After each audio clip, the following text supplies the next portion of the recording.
Hey everyone, and welcome back to another video. And in this video, I'm going to show you how to use your Honeywell Home Thermostat Pro Series Touchpad. Now, this video is going to be particularly useful for individuals. Let's say that you just moved into a new home and you're wondering how to go ahead and actually use this. Well, it's pretty simple. So with this touchpad screen, you can see that you have different options here. So the first and most important one is that how do you actually go ahead and turn on or off your air conditioner or cooler? All you've got to do is press on mode, and you can see that as I press on mode, it starts to cycle between cool, heat, and off. Okay, so play around with that button. And then the next option is that you need to start understanding the numbers in the center.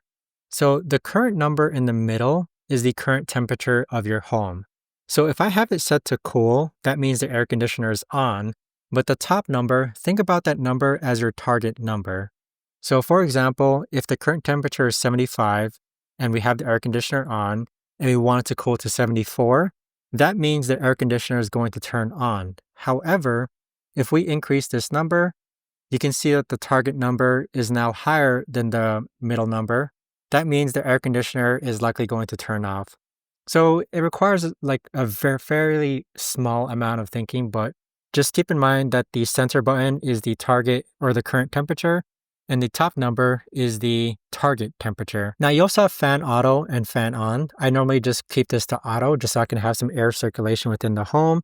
But that's pretty much it as far as how to go ahead and use your Honeywell Home Thermostat Pro Series touchpad. If you guys know of a better or easier way to actually do this, let me know in the comments down below. I would love to know. Thanks so much for watching everyone, and I'll see you guys all in the next video.